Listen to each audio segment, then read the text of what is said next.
எப்போவுமே படம் பார்த்துட்டு வெளியில் தேட்டரை விட்டு வெளியில் வந்தேன்னா நான் அவருக்கு அடிச்சிருவேன். அடிச்சுட்டு பாசிட்டிவ் நெகட்டிவ் எல்லாத்தையும் நான் கட்ட ஒப்பிச்சிருவேன்.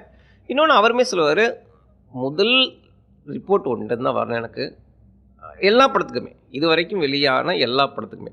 சசி சாரோட எல்லா படத்துக்கும் சசி சாருடைய எல்லா படத்துக்குமே அவர் வந்து அவனுடைய கருத்துக்கு தவம் கிடக்கிறேன்டா அப்படிம்பார்.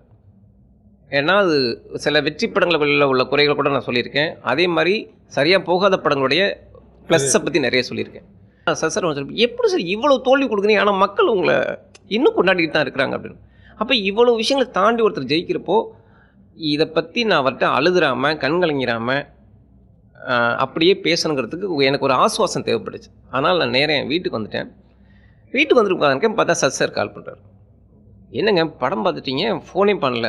இல்லை சார் நான் வீட்டுக்கு வந்து கொஞ்சம் ரெஃப்ரெஷ் ஆகிட்டு உங்களுக்கு பண்ணலாம்னு நினச்சேன் சார் அப்படிங்கிறேன். இல்லை நான் உங்கள் ஆஃபீஸில் உட்காந்துருக்கேன் அப்படின்னாரு. அவர் உங்கள் ஆஃபீஸ்?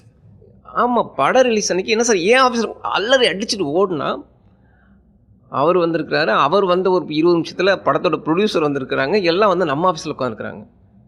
என்ன சார் நான் போயிட்டு சாரை கட்டி பிடிச்சேன்னு வச்சுக்கோங்களேன். என்னென்னா இப்பேற்பட்ட ஒரு அதிரி வெற்றி அந்த படம் கொடுக்க போகுதுங்கிறது நாங்கள் நம்பிட்டேன். எனக்கு வந்து ரொம்ப பிடிச்சிருந்துச்சு அந்த படம். இன்னொன்று சசி சாரோடைய நல்ல இயல்புகளே கதாபாத்திரமாக இருக்குல்ல, அதை மக்கள் ஏற்றுக்கிட்டது வந்து எனக்கு பெரிய கொண்டாட்டம் ஆகிடுச்சு. தேட்டரோட மொத்த ரெஸ்பான்ஸை நான் பார்த்துட்டு இருந்தப்போ சசி சாரோடைய நல்லியல்புகளுக்கு கிடைச்ச மிகப்பெரிய அங்கீகாரம். அது படத்தோட வெற்றியை மட்டும் நான் பார்க்கல, அவருடைய தனிப்பட்ட இமேஜுக்கான வெற்றியை பார்த்துட்டு சார் இன்றைக்கும் மக்கள் உங்களை தூக்கி வச்சு கொண்டாடுறாங்க சார், இந்த படம் வந்து உங்களை எங்கேயோ கொண்டு போகுது, எங்கே சார் அந்த டேரக்டர் அப்படின்னா அவர் பக்கத்து ரூமில் உட்காருக்குறேன். அவரை கட்டி பிடிச்சி கொண்டாடி எல்லாருக்கும் நான் உடனே கிடக்கணும் மாலையெல்லாம் சொல்லி ஸ்வீட்லாம் சொல்லி படத்தோட சக்ஸஸே நம்ம ஆஃபீஸ் தான் கொண்டாடணும்னு வச்சுக்கோங்களேன்.